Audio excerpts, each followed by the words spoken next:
저는 지금 싱가포르 출장을 마치고 돌아오는 비행기 안에 있습니다. 창밖으로 구름 위로 내려앉은 석양이 보이는데 솔직히 말씀드리면요. 3년 전 이 시간쯤이면 저는 시어머니 약 봉투를 챙기고 있었습니다. 직장 상사 눈치 보며 연차 신청서를 손에 쥐고 떨고 있었죠. 그런데 지금 이 자리에는 혼자 마시는 와인 한 잔과 제 서류 가방만 있습니다. 도대체 무슨 일이 있었던 건지 오늘 처음으로 다 말씀드리려 합니다. 저 혼자만의 이야기가 아닙니다. 오늘 영상에는 저처럼 어느 날 모든 것을 내려놓고 다시 시작한 분들이 나옵니다. 40대에 이혼하고 사업을 시작한 분, 50대에 처음으로 혼자 여행을 떠난 분, 그리고 모든 걸 잃은 것 같았는데 오히려 더 많은 걸 얻은 분들의 이야기입니다. 끝까지 보시면 분명히 뭔가 달라지실 거예요. 제 이름은 이수연이고요. 올해로 46살입니다. 3년 전까지만 해도 저는 남들이 보기에 꽤 괜찮은 삶을 살고 있었습니다. 대기업 계열사 팀장으로 일하면서 판교에 아파트도 있고 결혼 생활도 13년째였으니까요. 그런데 사실 그 안이 얼마나 텅 비어 있었는지는 저만 알고 있었습니다. 처음 균열이 생긴 건 작은 것에서였습니다. 시어머니가 허리 수술로 입원하셨을 때였는데 수술 당일 수납 창구에서 일이 생겼습니다. 간호사가 수술 전 보증금을 요청했고 남편은 지갑을 뒤적이다 그냥 저를 쳐다봤습니다. 말이 없었어요. 그냥 눈빛으로 당신이 해야 하는 거였죠. 저는 그날도 그 다음 날도 그 다음 날도 병원을 지켰습니다. 새벽 5시에 일어나 미음을 끓이고 연차를 써가며 열이틀을 병실에 있었습니다. 그런데요, 열이틀째 되던 날 복도에서 들려오는 말이 있었습니다. 시어머니가 친정 동생들에게 하시는 말씀이었습니다. 수연이가 뭘 한다고. 그 돈이 어디서 나온 거겠어. 다 우리 아들 돈이지. 저는 그 말을 문 앞에서 그대로 들었습니다. 손에 들고 있던 보온병이 엄청나게 무겁게 느껴졌습니다. 그 순간 제 머릿속에서 뭔가가 딱 정리가 됐습니다. 저는 보온병을 간호사 데스크 위에 올려놓고 엘리베이터를 탔습니다. 병원 밖으로 나와 택시를 잡아 탔고 회사로 갔습니다. 남편 전화가 10통 넘게 왔지만 단 한 번도 받지 않았습니다. 다음 날 아침 저는 이미 예약해뒀던 입원비 2채를 취소했습니다. 그리고 서랍에서 가계부를 꺼내 13년치 지출 내역을 처음으로 직접 들여다봤습니다. 숫자들이 선명하게 보였습니다. 시어머니 의료비, 명절 양가 용돈, 집 대출금 제 통장에서 나간 것들이었습니다. 그 비율이 전체 가계 지출의 65%가 넘었습니다. 저는 그걸 알면서도 한 번도 제대로 들여다보지 않았던 겁니다. 아니, 보고 싶지 않았던 거겠죠. 변호사를 만난 건 그로부터 2달 후였습니다. 저는 13년치 거래 내역서를 정리해서 가져갔고 변호사는 한 장 한 장 넘기면서 이렇게 말했습니다. 준비를 아주 완벽하게 해오셨네요. 저는 그 말이 칭찬인지 위로인지도 몰랐습니다. 그냥 빨리 끝내고 싶었습니다. 조정은 생각보다 빨리 마무리됐습니다. 13년간 제가 기여한 금액이 명확하게 입증됐고 저는 정당한 몫을 받았습니다. 법원을 나오던 날 처음으로 혼자 점심을 먹으러 들어간 식당에서 제가 뭘 주문했는지 아세요? 된장찌개였습니다.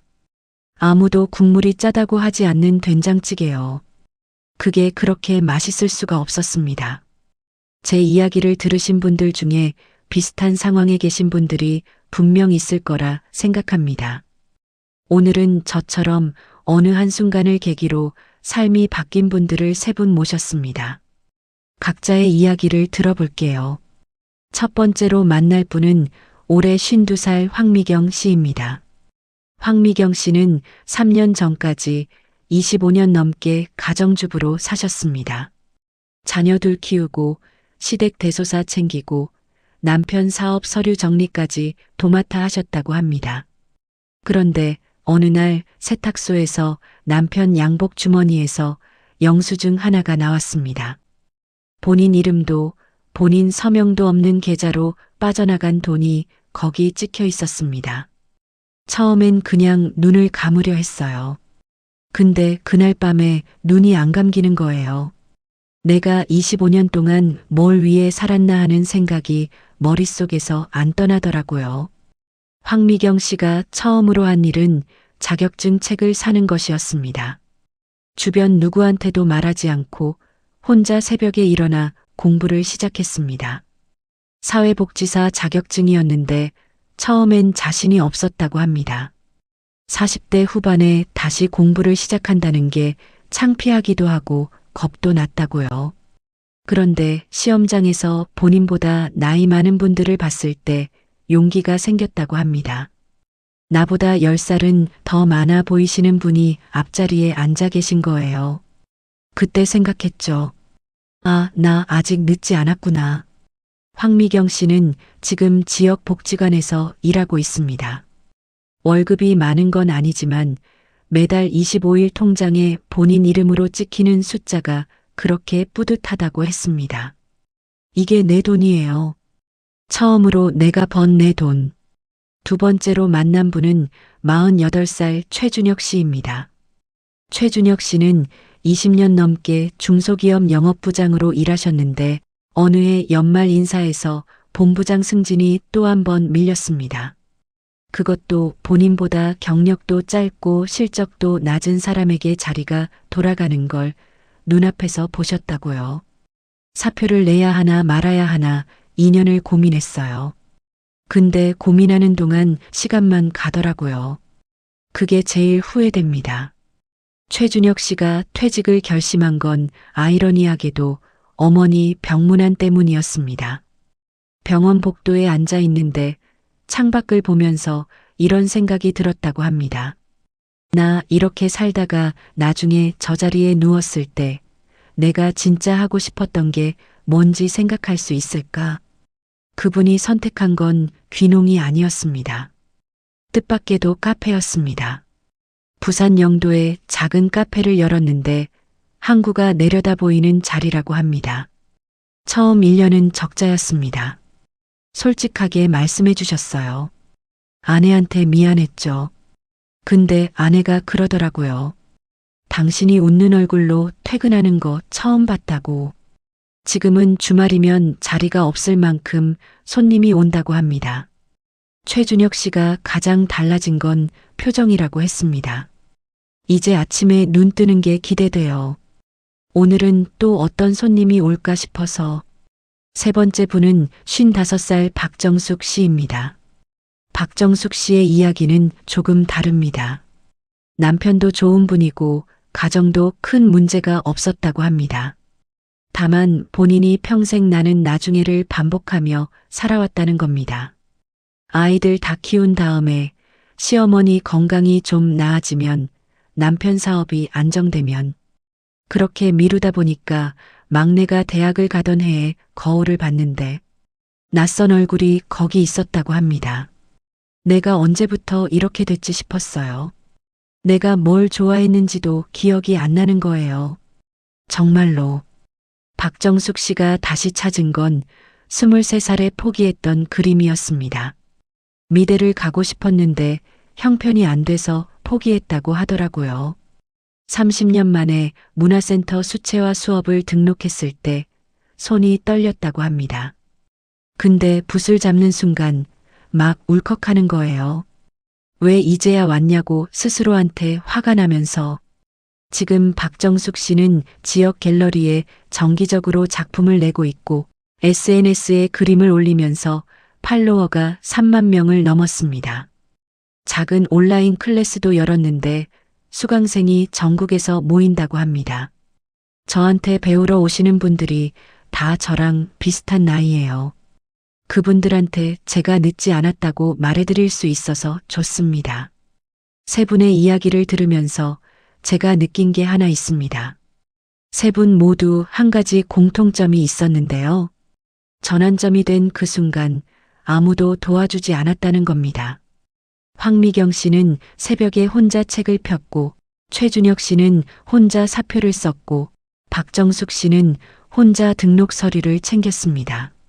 아무도 등 밀어준 사람이 없었어요. 그리고 저도 그랬습니다. 아무도 그만해도 되라고 말해주지 않았습니다. 제가 먼저 그렇게 결정해야 했습니다. 돌이켜보면 그게 맞는 것 같습니다. 내 삶의 방향은 결국 내가 정해야 하는 거니까요. 누군가가 바꿔줄 수 있는 게 아닌 거잖아요. 지금 이 영상을 보고 계신 분 중에 혹시 나도 그런 순간이 있었는데 하고 생각하시는 분 있으실 거예요. 아니면 지금이 바로 그 순간인 분도 계실 수도 있고요. 제가 오늘 드리고 싶은 말씀은 딱 하나입니다. 늦지 않았습니다. 40이든 50이든 55이든 시작하기에 너무 늦은 나이는 없습니다. 저는 지금 비행기 안에서 이 원고를 다 쓰고 나서 창밖을 다시 내려다봤습니다. 구름 위로 완전히 어두워진 하늘에 별이 몇 개 보이더라고요. 솔직히 그냥 좋았습니다. 누군가의 눈치를 볼 필요도 없고 누군가를 위해 억지로 웃을 필요도 없이 그냥 제가 좋아서 좋은 밤이었습니다. 여러분도 그런 밤이 오셨으면 좋겠습니다.